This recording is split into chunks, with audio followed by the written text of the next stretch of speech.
द्वितीय वर्ष के समस्त विद्यार्थियों का नए सत्र में स्वागत है।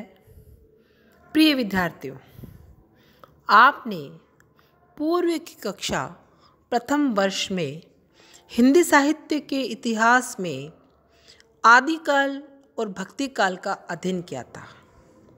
हिंदी साहित्य के इतिहास में जैसा कि आप जानते हैं 4 काल हैं। 2 काल का अध्ययन आप पूर्व में कर चुके हैं। अब हम सेकेंड ईयर में द्वितीय वर्ष में हम रीति काल का अध्ययन करेंगे। रीति काल के अध्ययन के लिए सबसे पहले हम रीति काल का नाम रीति काल क्यों रखा गया है इसके विषय में अध्ययन करेंगे।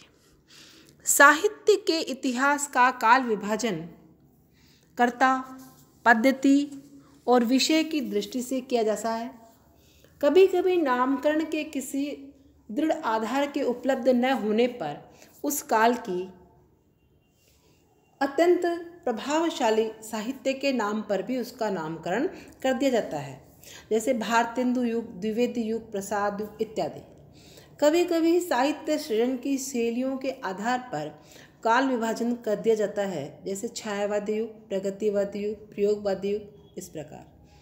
आचार्य रामचंद्र शुक्ल ने हिंदी साहित्य के उत्तर मध्य काल को रीति काल नाम दिया।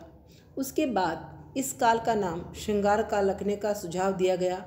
इसके पीछे तर्क यह है कि इस काल के साहित्य में श्रृंगार रस की प्रधानता है और श्रृंगार काल रखने से घनानंद, बोद्धा, आलम जैसे स्वच्छंद कवि भी इसकी परिधि में शामिल हो जाते हैं। रीति काल में श्रृंगार की प्रधानता जरूर थी, किंतु श्रृंगार के साथ वीर रस और नीति की रचनाएं भी इस काल में रची गई हैं।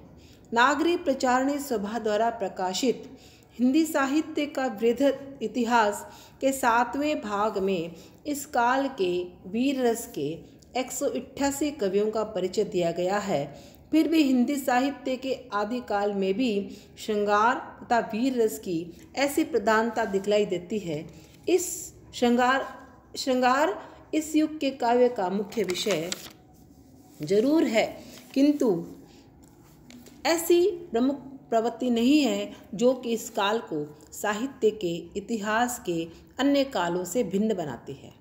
इसके विशिष्ट बनाने वाली प्रवृत्ति रीति है, अतः उसी के आधार पर इसका नामकरण उचित है।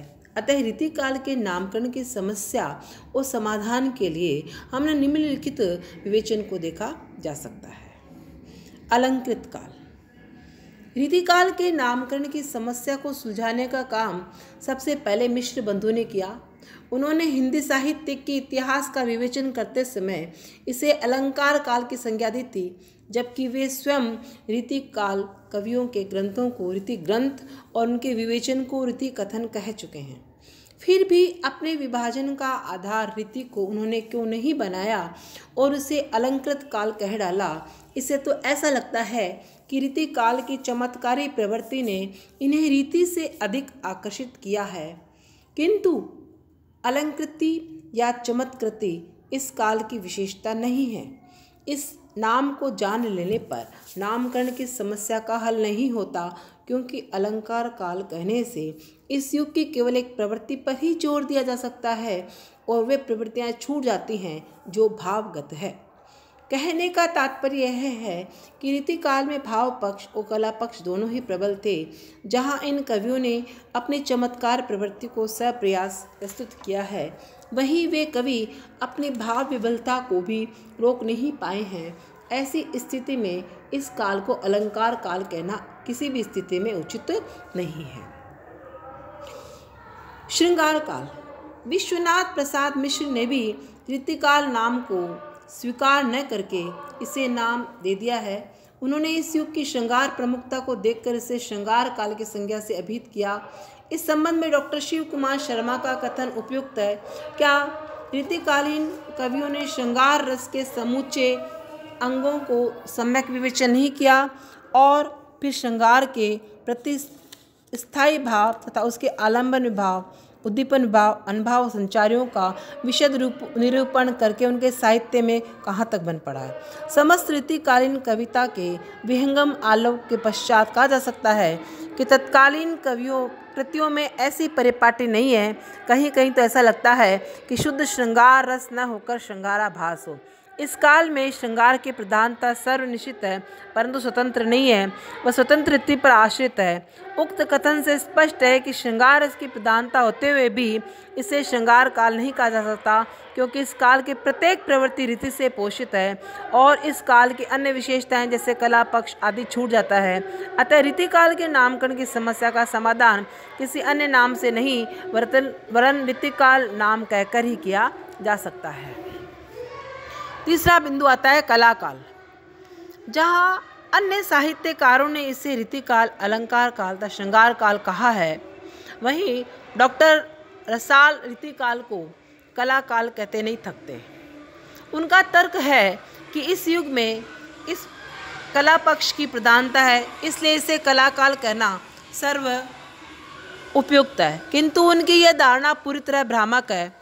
रीतिकाल साहित्य के भाव पक्ष और कला पक्ष परस्पर इस प्रकार संयुक्त है कि इसमें विभाजन रेखा खींचना कठिन है और फिर इस काल के साहित्य में हृदय पक्ष के उद्घाटन की अत्यंत अनुपम है। इसलिए तो मिश्र बंधुओं ने कहा है कि वाणी का विस्तार की सीमा यही जानते थे। भावों का कोश वाणी के प्रतीकों द्वारा उद्घाटित करने की शक्ति इन्हीं में है। मिश्र बंधुओं के उक्त कथन से स्पष्ट है कि रीतिकालीन कवियों का भावोत्कर्ष भी उतना ही सबल है जितना कला पक्ष। अतः स्पष्ट है कि डॉक्टर रसाल द्वारा दिया गया कला काल नाम देने से इस युग का भाव पक्ष स्पष्ट नहीं होता, इसलिए इसे रीतिकाल कहना ही उचित या आवश्यक प्रतीत होता है। रीतिकाल नाम आचार्य रामचंद्र शुक्ल का दिया हुआ है। अन्य नामकरण भी किए गए किंतु उनका अनुसरण नहीं किया गया। आज हिंदी के सभी विद्वान एवं आलोचक उत्तर मध्य काल को रीतिकाल कहकर ही पुकारते हैं। कुछ विद्वानों ने इसे नामकरण पर आरोप लगाया है और कहा है कि इस काल को रीति मुक्त और रीतिबद्ध दोनों ही प्रकार के कवि हुए हैं, इसलिए इसका यह नाम उपयुक्त नहीं है। श्रृंगार काल पर अधिक जोर दिया है क्योंकि इस काल में श्रृंगार रस की प्रधानता है। इसके समाधान के लिए शुक्ल जी स्वयं कह चुके हैं, वास्तव में श्रृंगार और वीर इन दोनों रसों की कविता इस काल में हुई है। प्रधानता श्रृंगार रस की रही। इससे इस काल को रस के विचार से कोई श्रृंगार काल कहे तो कह सकता है। शुक्ल जी ने उक्त कथन में कोई शब्द का प्रयोग साभिप्राय किया है, अतः स्पष्ट है कि ये श्रृंगार काल नाम को स्वीकार नहीं करते हैं। इस दृष्टि से इस काल को रीतिकाल ही कहना उचित है, क्योंकि उनकी दृष्टि में प्रस्तुत काल में रीति की प्रवृत्ति की ही प्रधानता है। शुक्ल जी के उक्त कथन को देखकर यह कहना उचित नहीं है कि वे अपने द्वारा किए गए काल विभाजन से असंतुष्ट थे। यह तो मंतव्य को न समझने की भूल है। पहले भी कहा जा चुका है कि रीतिकाल नाम देने से रीतिमुक्त कवि घनानंद, बोधा और आलम जैसे कवियों की किसी तरह की उपेक्षा नहीं होती है।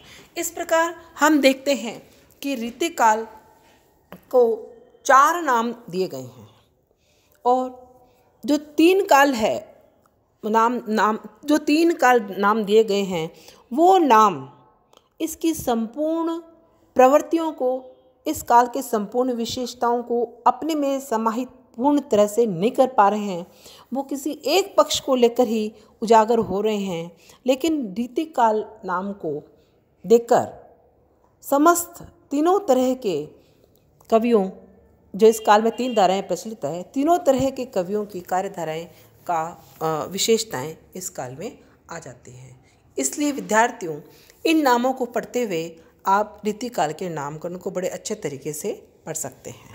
धन्यवाद।